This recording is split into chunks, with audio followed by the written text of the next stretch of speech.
Samsung's upcoming Galaxy S25 Edge is set to be one of the thinnest smartphones ever. But will it be strong enough to avoid the notorious bending issues that have plagued ultra-thin devices in the past?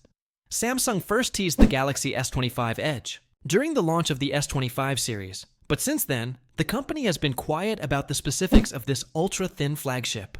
Now, Samsung has started hinting at it again, and leaks are slowly giving us a clearer picture of what to expect. The biggest talking point? The Galaxy S25 Edge is rumored to be just 5.84 millimeters thick. That's significantly thinner than most modern smartphones, raising concerns about durability. As we've seen before, making a phone this slim comes with risks, particularly bending issues, like the infamous iPhone 6 Plus Bendgate incident from 2014.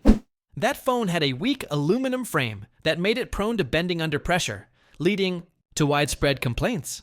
Samsung seems to be well aware of this risk and is taking extra steps to ensure the S25 Edge is strong enough to handle everyday use. During the Mobile World Congress, MWC 2025 in Barcelona, Samsung's UK marketing director reassured that while the S25 Edge will be ultra-thin, it will also be built to withstand pressure and accidental drops.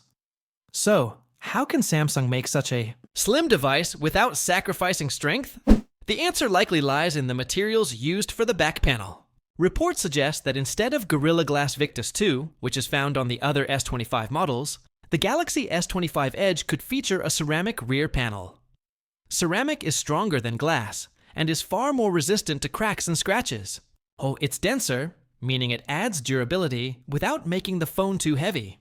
That's a crucial advantage for a device this thin.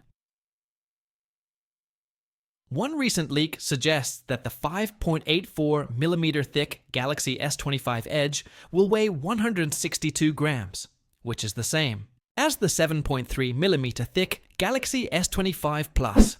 If these numbers are accurate, it makes the ceramic back even more likely. It would also explain why Samsung hasn't let people touch the device at recent events. The company may want to keep this material change under wraps until the official reveal.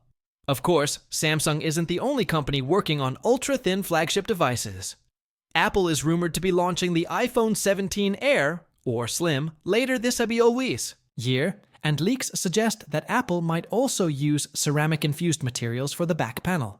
If true, it means the S25 Edge and the iPhone 17 Air could be direct competitors in the ultra-thin smartphone space. Samsung usually rolls out a new version of Android for its Galaxy phones and tablets by the end of the year. However, Android 15 Base 1 UI 7.0 has been delayed by almost 3 months. While this has been frustrating for many users, there's good news on the horizon. It looks like Samsung is working ahead of schedule for Android 16-based 1 UI 8.0, as a test build has already been spotted on Samsung's servers 2 months earlier than usual. According to tipster Taran Vats, a new firmware version for the Galaxy S25 Ultra was recently discovered on Samsung servers. The firmware version is S938BXXU1BYC1, and based on Samsung's firmware number convention, it appears to be an early test build of One UI 8.0 running on Android 16. This is significant because it suggests that Samsung is trying to launch One UI 8.0 on time, avoiding the delays that plagued One UI 7.0. Samsung's firmware numbering system follows a specific pattern. The fourth letter from the last in the firmware version indicates the One UI version. Devices launch with One UI marked as A in this position, and when they receive the next major update, it changes to B. The Galaxy S25 initially launched with Android 15 based One UI 7.0, and its firmware version for the international variant is S931BXXU1AYB5. Here, the fourth letter from the last is A, confirming it is the launch version. However, the newly spotted firmware has the letter B, suggesting it is running an upgraded One UI version. At first, one might assume that this firmware belongs to One UI 7.1, which would be the logical step after One UI 7.0. However, there are 3 strong reasons to believe this is actually One UI 8.0. First, Samsung usually launches One UI X1 updates alongside a new Galaxy S series device, which hasn't happened this time. Second, Google is reportedly planning to release Android 16 in July, which is 3 months earlier than usual. Third, leaks indicate that Samsung intends to skip One UI 7.1 and One UI 7.1 entirely to roll out One UI 8.0 as soon as possible. Putting all these pieces together, it makes sense that the newly spotted firmware for the Galaxy S25 is an early build of One UI 8.0. Typically, Samsung starts testing new Android versions in the second quarter of the year. Since One UI 8.0 has been spotted 2 months ahead of schedule, there's a strong chance that the stable version will also arrive sooner than expected. If Samsung can release One UI 8.0 on time, it will be a welcome change after the delays seen with One UI 7.0. This could also mean that new features from Android 16 will be available to Galaxy users earlier than usual. Samsung has officially launched the One UI 7 beta program for the Galaxy Z Fold 6 and Galaxy Z Flip 6, bringing several software improvements to its latest foldable devices. While the update doesn't introduce major design overhauls, it does fix a frustrating issue with the Now Bar feature, making it even better than what's currently available on the Galaxy S25 series. For those unfamiliar, the Now Bar is a feature that displays ongoing activities in a pill-shaped icon on the status bar and lock screen. It's designed to make it easier to keep track of things like active calls, timers, navigation, and media playback.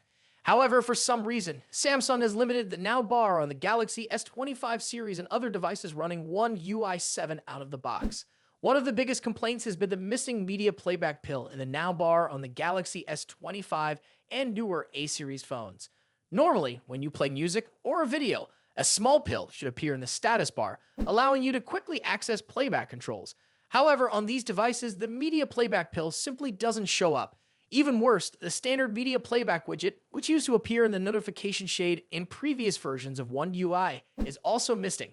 The only way to access media controls now is by pulling down the quick panel, which feels like an unnecessary extra step. Surprisingly, this issue has been present on the One UI 7 beta for the Galaxy S24 series as well. Many users expected Samsung to fix it before the final rollout, but so far the problem remains. This has led to frustration among users who rely on the Now Bar for quick access to their music and video controls. But here's where things get interesting. On the Galaxy Z Fold 6 and Galaxy Z Flip 6, a Now Bar and media playback widget work exactly as they should. When playing music or a video, the Now Bar pill appears in the status bar, allowing easy access to playback controls. Additionally, the traditional media playback widget is back in the notification shade, just like in previous versions of One UI. It's unclear why Samsung has implemented this differently on the foldable devices compared to the Galaxy S25 series. Given that all these phones are running One UI 7, there doesn't seem to be a technical reason for the limitation. It's possible that Samsung is still fine-tuning the software and may eventually bring back the missing Now Bar functionality to other devices through future updates. Aside from this Now Bar fix, One UI 7 on the Galaxy Z Fold 6 and Flip 6 doesn't bring too many exclusive changes. The overall experience remains consistent with other Samsung devices running the new update. However, it is worth noting that some of the new Galaxy AI features introduced on the Galaxy S25 series are not available on the Fold 6 and Flip 6, at least in this beta version. Samsung's foldables continue to offer a unique user experience, and it's encouraging to see that they are receiving software updates alongside flagship models. The inclusion of a fully functional Now Bar on the Fold 6 and Flip 6 highlights how Samsung is refining its software experience to make everyday tasks more convenient. For those who have been waiting for One UI 7 on their foldable devices, this update is a step in the right direction. The improved Now Bar functionality is a welcome change, and hopefully Samsung will address the inconsistencies across other devices soon. Thanks for watching, and I will see you in the next video.